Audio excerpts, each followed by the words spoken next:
vai ficar 6. Ele é um dos 6, 666, uma trindade satânica. Com a chegada do Papa Leão XIV, as supostas profecias relacionadas ao Papa do Anticristo vêm crescendo nas redes sociais. Há poucos anos atrás, Daniel Mastral esteve no podcast Inteligência Limitada com Vilela, e lá ele disse que o próximo Papa após o Papa Francisco seria o Papa do Anticristo. Daniel Lopes também esteve no podcast Inteligência Limitada, e veja só o que ele falou. Porque tá esse negócio do Papa já internado, né, doente, e tem grandes teorias sobre quem será o próximo Papa e o que ele vai fazer, né? O próximo Papa vai ser o último Papa, vai ser o Papa do Apocalipse. As teorias proféticas de Daniel Mastral e Daniel Lopes, você vai ver agora. Se você quer ficar por dentro de tudo que acontece no meio gospel e também na grande mídia, se inscreva agora em nosso canal, ative o sininho para receber todas as nossas notificações, dê um toque no botão curtir para nos apoiar. E sem muita demora, vamos ao vídeo. Papa Leão XIV assumiu a Basílica e o Papado Católico, mas segundo algumas profecias que envolvem a fé protestante evangélica, o próximo Papa após o Papa Francisco seria o Papa do Anticristo e ia dar início ao Apocalipse, como o próprio Daniel Mastral falou no podcast. Confira. Absurdo. E não tem faixa etária. Não tem mais. Não tem mais nada. Aquela parte do Apocalipse que fala em os 4 cavaleiros do Apocalipse, né? Uhum. Que é o Anticristo, a fome... Eu vou meter o que é principal, que está mais próximo da nossa realidade. O primeiro cavaleiro do Apocalipse, ele está no cavalo branco. Isso. Né? No cavalo branco, ele representa poder. Você vê Napoleão no cavalo branco, Dom Pedro no cavalo branco, o príncipe no cavalo branco. Poder. E ele tem um arco nas mãos, mas ele não tem flechas. E eu já li gente que fala que pode ser tanto Jesus Cristo quanto o Anticristo, né? Não, é o Anticristo. Então, mas tem uma linha que fala que pode ser Cristo voltando. Mas Cristo não apareceria com um arco. Sei lá. Então seria o Anticristo. O Anticristo. Tá. Ele vem com um arco nas mãos. E por que não tem flecha? Sabe onde tá a flecha? Na nota de $1. A águia tá segurando 13 flechas. Tá. Né? Que são as 13 principais famílias do mundo, né? 13 tribos também? Não, famílias, os Bilberg. Os Bilberg. As grandes famílias. As famílias por trás das cortinas. Por trás das cortinas, né? Tem muita coisa oculta na nota de $. Tá escrito embaixo, Novus Ordo Seclorium, quer dizer, nova ordem mundial vai partir dali, né? Tem uma corujinha, escondida, né? Aquela coruja? Tem uma coruja escondida na nota, bem no cantinho, assim, e ela representa conhecimento. Coruja é símbolo de conhecimento, mas é uma ave noturna, conhecimento das trevas, da noite. Enfim, tem um monte de símbolos. Eu tenho um vídeo que eu estudo sobre isso, Novus Ordo Seclorium, a gente estuda a nota de $. Então a flecha tá lá, quer dizer, o poder americano tá lá. Então o Anticristo, ele tá no cavalo branco, que denota poder. E com arco sem flechas. Sem flecha, porque ele vai argumentar primeiro. Ele vai trazer a paz na oratória. Ele não vem pra guerra logo. Não. Obama ganhou o Prêmio Nobel da Paz, só por tentar trazer paz no Oriente Médio. Né? O Al Gore ganhou o Nobel da Paz, justo o Al Gore. Né? Também ganhou. Porque o Al Gore é suspeito, né? Ele joga golfe. Eu costumo fazer alegoria, né? Porque o golfe tem a ver? Não, é uma alegoria que eu faço com os meus seguidores, né? Eu costumo falar que quem joga golfe faz parte de um clube de golfe, entendeu? Então são todos amigos ali. Entendi. Né? Então... Pode até simular que são inimigos, mas é todo mundo na mesma turma. Não, tá todo mundo... Trump, todos os caras jogam golfe. Claro, a Rússia ajudou sim nas eleições americanas e tal, então tá tudo amigo, né? Então é o clube de golfe. Então vamos lá. Primeiro cavaleiro do Apocalipse. Então é o Anticristo. O segundo tá num cavalo vermelho? Já é o segundo ou não? Qual é a cor do segundo cavalo? Ele vai vir em pestes, né? Mas o primeiro momento, que é importante ressaltar, ele vem trazendo a paz pela oratória. E a Bíblia diz que, quando houver paz e segurança, haverá repentina destruição. Então, na hora que a gente achar, agora... Passou, nossa, cara. Passou. Então vai ser um cara que vai ter uma boa oratória, ele vai trazer uma falsa paz, né? Só que depois vem a repentina destruição. E tem um detalhe. Sei como tudo corrobora. Apocalipse 17 tem uma profecia que fala sobre um 8º rei, né? Sobre o 8º rei. Então, todo mundo conjectura quem é o 8º rei e tal, né? E esse 8º rei tem uma pista, diz que a mulher, ela está sentada, está deitada sobre 7 montes, né? 7 montes. Então, a Roma está sitiada por 7 montes. A mulher, a igreja, no caso aqui, a igreja corrompida. Seria a igreja, meretriz. A meretriz, né? Aí o que acontece? O 8º rei. Se a gente pegar o Tratado de Latrão, que deu poder de Estado ao Vaticano, o Vaticano tem poder de Estado hoje, né? Tem um Estado independente. Então foi feito um Tratado de Latrão, assinado em 11 de fevereiro de 1929. Assinado o tratado. Agora, olha só como as coisas não são coincidência. Aí, a partir do Tratado de Latrão, começa então uma contagem de papas. Né? Então, vamos ter primeiro Pio XI. Pio XI já estava no governo, né? Então ele não conta, ele já estava cumprindo. Então tem que vir da mesma linhagem. A besta que há de vir da mesma linhagem. Esse é o 8º rei. Então Pio XI não conta. Depois de Pio XI vem Pio XII. Depois vem João XXIII, que foi considerado, tinha suspeitas que ele fosse maçom. Depois de João XXIII vem Paulo VI. João Paulo I, esse João Paulo I, ele falou que ele ia fazer uma investigação criteriosa no Vaticano, porque ele suspeitava de infiltração de maçonaria lá. Curiosamente, o pontificado dele durou só 33 dias. Morreu. Não fizeram nem necrópsia. Morreu, mumificaram o cara. Só porque queria levantar os maçons lá. Dom João VI. Aí vem João Paulo I primeiro. Ué? Porque é o João VI. João Paulo João Paulo I, sim, João Paulo I, isso. João Paulo II, né? Aí nós temos o Bento XVI, que renunciou. Lembra do dia que ele renunciou? Lembra o dia que ele renunciou? Não. Renunciou no dia 11 de fevereiro. A mesma data que foi assinado o Tratado de Latrão. Sério? 11 de fevereiro de 1929, ele renunciou em 11 de fevereiro de 2013. Né, renunciou. Aí, curioso, não sei se você lembra dos detalhes, caiu um raio na Basílica de São Pedro, né, foi mídia por todo quanto é lado. Nossa, bem no dia que ele faz a renúncia, cai um raio na Basílica. E a Basílica, ela foi construída, uma boa parte dela, com pedras que vieram do Coliseu, que era um local de morte, né? Os cristãos eram lançados lá. E o Coliseu, por sua vez, ele foi financiado através do saque do tesouro do templo. Né? Quando os romanos sitiaram Jerusalém, no ano 70, saquearam os tesouros, financiou a construção do Coliseu. Né? E pedras do Coliseu foi para a Basílica. Aí caiu o raio na Basílica, né? Bem na data que foi assinado.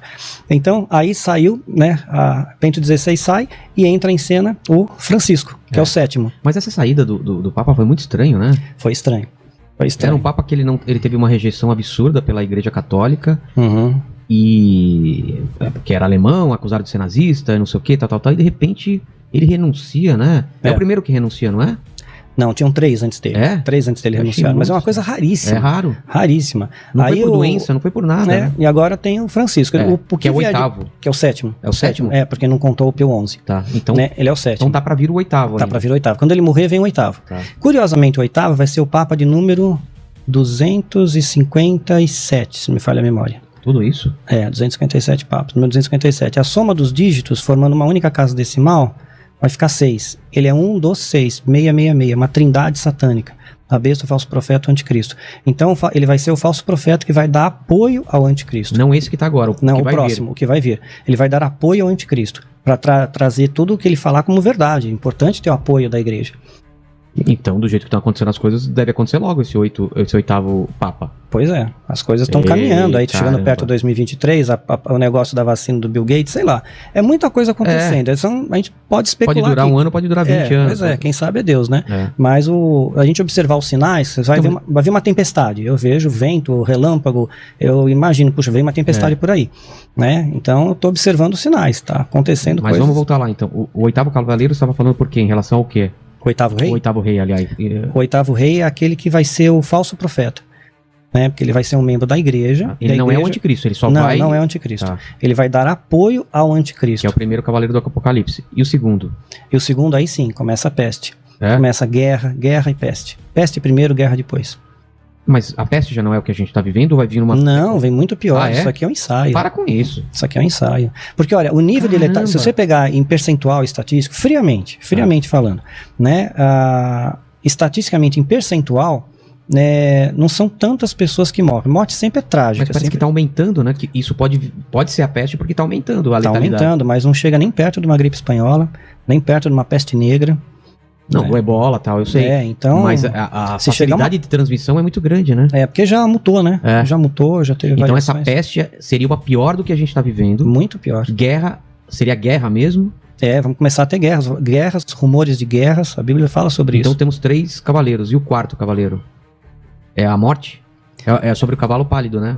Na verdade, o cavalo negro, né, que vai finalizar tudo, né, que é a morte mesmo, né, mas tem 1000 coisas que estão acontecendo no nosso redor. Eu sempre procuro orientar os meus seguidores a ir passo a passo, a viver um momento, senão as pessoas sofrem por antecipação. Exatamente, eu já estou preocupado aqui. Não sofre por antecipação, tem que ir com calma, né, é isso que está dito para esse momento. Os sinais se molduram ao nosso redor e nos dão essa indicação. Então eu tenho que tomar uma posição diante disso. O que eu faço? Eu procuro ter mais intimidade com Deus, eu procuro dar mais valor às pequenas coisas. Sabe, fizeram uma experiência, foi uma enfermeira até que escreveu um livro, né, de pessoas, pacientes terminais. O cara tá morrendo. O que esse cara que tá morrendo, ele fala? Puxa, eu tinha que ganhar mais 1 milhão, eu precisava ter ido para Paris, eu não visitei a Disneylândia. Não tem isso. Não, né? Não tem. Eu devia ter passado mais tempo com a minha esposa, devia ter abraçado mais meu filho, ter um filho, passado mais tempo com os amigos. Então, é essa a pegada, isso é a vida. Né? Tem até uma alegoria que eu acho interessante. Siddhartha Gautama, ele se transformou no Buda, né? Então, tinha esqueci o nome da casta, mas é uma casta sacerdotal, Brahmini. Um Brahmini chegou, ele queria fazer uma pegadinha para Buda. Então ele falou assim: você é um homem ou você é Deus? Se ele falasse que ele é um homem, ninguém vai seguir a doutrina dele, né? A doutrina dos 7 caminhos, o budismo, aquela coisa toda, né? Se ele dissesse que ele é Deus, poxa vida, a maior parte dos deuses indianos são zoomórficos, então ele não poderia ser Deus também. Então ele deu uma resposta, isso tá na literatura, na biografia, que eu achei muito inteligente. Ele falou: não, eu sou simplesmente alguém que despertou enquanto todos dormem, né? Então é mais ou menos isso, né? É a gente despertar para essa realidade, o que é vida de verdade, né? É a Matrix também, né? O filme da Matrix. É o Neo que desperta e entende que esse mundo, na verdade, é uma ilusão e tal. Sim, é você sair da membrana, que você estava falando antes, né? Sair dessa membrana aí. E as entidades diabólicas, eles trabalham unidos. Por isso que eles dividem a igreja. Hoje a igreja está muito dividida. Mas sempre foi assim, né? A igreja dividida. Nunca foi uma coisa... Não, na igreja primitiva, você voltar lá no calendário, a igreja primitiva ela foi forte até o ano 300 depois de Cristo, foi forte, unida para valer. Aí entrou Constantino, em 313 ele lança o Edito de Milão, em 325 ele estabelece o Concílio de Nicéia na Turquia, e ele então começa a deformar os valores. Aí nasceram santos, né, relíquias, mártires, né, aí contaminou os valores.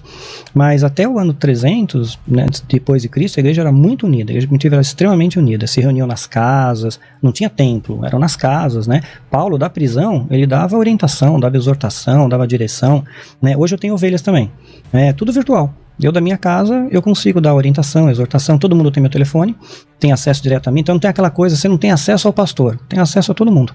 Conheço todas as minhas ovelhas, sei o nome, sei a luta, sei a dificuldade, né? Então é um grupo pequeno. Eu poderia ter 30 mil ovelhas, mas eu prefiro ter 200 e cuidar bem dessas 200, né? E acho que se cada um fizesse um pouco assim, de cuidar do rebanho, o rebanho está muito machucado, o rebanho está ferido, né? Está sangrando, então precisa realmente cuidar deles, né? E fortalecer a fé, porque fortalecendo a fé você não precisa ter medo dessas coisas. A luz afugenta o medo, né? Essa paz que transcende o entendimento, ela afugenta o medo. E os demônios, eles trabalham em parceria. Então eles sabem que se a gente ficar junto, unido como igreja, né? Mesmo tendo diferenças, né? Até você falou, que vem um convidado aqui, a gente tem algumas diferenças, mas meus dedos da mão são todos diferentes, eu fecho, formo um punho forte. Então, essas diferenças são pequenas, sabe? A nossa igualdade em Cristo tem que ser maior, né? O nosso amor tem que ser maior. Quer ver um exemplo de entidade que trabalha junto? No Antigo Egito havia uma entidade Ra, né? E tinha uma entidade Amon. Aí essas entidades se uniram. Daniel Lopes também esteve no podcast Inteligência Limitada e também dissertou o que pensava do próximo Papa após o Papa Francisco. Confira. Esse é um outro assunto que eu ia até propor pra gente conversar pra frente, porque tá esse negócio do Papa já internado, né, doente, e tem grandes teorias sobre quem será o próximo Papa e o que ele vai fazer, né? Aí tem aquela teoria que pela profecia de Malaquias, ele vai ser o próximo Papa, vai ser o último Papa, vai ser o Papa do Apocalipse. Isso segundo um padre São Malaquias da Igreja Católica, que fez a profecia dos papas até o último Papa, passando por João Paulo II. É claro que ele não falou João Paulo II, mas ele dá nomes e as características são muito semelhantes ao que aconteceram com esses papas todos que vieram depois. E nessas profecias tem o último Papa seria, ele dá o nome de Petrus Romanus, Pedro de Roma. E tem uma história que o último Papa seria o Papa Negro. Aí o pessoal diz que o Papa Negro é o chefe dos jesuítas, que ele usa uma roupa preta. O Papa Francisco, ele foi o primeiro Papa jesuíta, então muita gente já estava achando que ele era o último Papa. Mas pode ser que venha um outro jesuíta, a gente não sabe. Teve um livro chamado Petrus Romanos, de um cara chamado Thomas Horn, que ele fez esse estudo da profecia dos papas, pensando se o último papa seria o Francisco ou depois dele. E aí os caras meio que concluem que é o depois. Durante esse estudo, conversando com alguns padres, ele descobriu que existe um estudo dentro do Vaticano. Um dos padres que faz esse estudo ele é vinculado ao Opus Dei, que é o Giuseppe Tanzella Nizzi. Ele descobriu que esses caras estão já esperando uma chegada de alienígenas para esse final dos tempos, e eles estão montando já uma teoria para explicar como é que dá para adequar os alienígenas com a Bíblia. E a teoria que os caras apresentam é que Jesus nasceu de uma abdução, Maria foi abduzida por alienígenas. Nossa, um experimento alienígena. Foi príncipes alienígenas da constelação de, não sei se é Orion ou se é Sirius, que para fazer uma aliança com os príncipes da Terra, fizeram uma fusão do DNA desses príncipes de Sirius com os príncipes da Terra. E assim como nos relatos de abdução alienígena, muitas mulheres falam que fizeram experiência com meus óvulos, voltei grávida, né? Então eles estão montando essa teoria que Jesus é um Moonchild crowleyano, né? Que ele foi inseminado por alienígenas. Então, assim, parece que existe uma conexão com a profecia de São Malaquias, o próximo Papa, e essa questão da revelação da existência de alienígenas e Jesus como um descendente desses príncipes alienígenas. A doutrina é muito louca, mas os caras estão ensinando isso, tem muita documentação. Então depois, se você quiser, a gente pode fazer um programa que são 3 livros, Petrus Romanos, Exovaticana, que é o livro que vai falar dos alienígenas, e o livro O Último Papa, que é do padre Malachi Martin, que é uma conspiração diabólica para destruir o Vaticano. Então são 3 livros interessantes que nos dão uma perspectiva assim para pensar o que vem para frente com relação ao sucessor do Papa Francisco. E tem uma última pergunta aqui do Thiago. Ele fala aqui o seguinte, como o carisma de John Kennedy, aliado ao sistema da época, influenciou sua popularidade? Até que ponto a conexão com massas pode relacionar a padrões energéticos / simbólicos herdados de lideranças passadas? Então, existem teorias de que, por exemplo, o Hitler, ele quando ele era criança, jovem, assim, ele era meio epilético ou ele ficava meio possuído. E dizem que quando ele tinha essas crises ou ficava possuído, ele começava a falar assim com uma eloquência, com uma autoridade, né? Era como se fosse uma possessão espiritual. Então essa ideia da pessoa conseguir a famosa demagogia, né? Demagogia significa dominar as massas, né? Demos é o povo, agogo é o líder, né? Pedagogo é quem conduz a criança, né? E demagogo é quem conduz o povo. Então essa ideia do cara que é o condutor do povo, muitas vezes esbarra não só numa técnica retórica, que isso é estudado também, mas numa questão meio espiritual, assim, como se o cara, você fala assim, o cara tem um brilho, né? O cara tem uma estrela, tem uma luz. Se você chegou até o final desse vídeo, se inscreva em nosso canal, ative o sininho e coloque para receber todas as nossas notificações. Dê um toque no botão curtir para nos apoiar.